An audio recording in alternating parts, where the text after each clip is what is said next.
Čau, mani mīļie vērši! Šī ir jūsu prognoze no 25. līdz 31. martam, pēdējai marta nedēļai. Skatāmies, kas jūs sagaidīs. Nedēļa sāksies ar šādu te uz pozitīvas nots.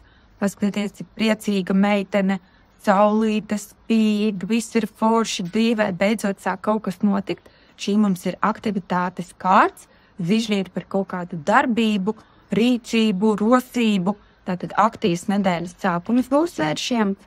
Skatāmies, kas mums bijis nedēļas vidū. Šī savukārt ir kārts, kas runā par to, ka mums ir jāizdara izvēle un jāaiziet uz kaut kādu labāku vietu, jāaiziet no kaut kā, kur mums jau ir labi, bet kur ir citur ir vēl labāk. Tātad izvēles veikšana par labu kaut kam citam, kas būs priekš jums pozitīvāk nekā šobrīd. Tas var būt kaut kāda maza sadzīves lieta, varbūt arī nopietnas dzīves lēmums, kas pavērsīs jūsu dzīvi uz citā virzienā.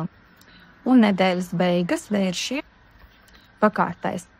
Šī ir tāda kārts, kas varētu nozīmēt, ka kaut kādas lietas uzkārsies, kaut kas varbūt apstāsies, bet kāds ir brīnums, lieldienas klāt, jā, viss paliek, varbūt kaut kas neizdarīts, varbūt tāds sajūta, ka kaut kas aizgāja brīvdienās un neizdarījāt visu līdz galam, bet nekas atklūtīsties un tad jau ķersties pie darbiem.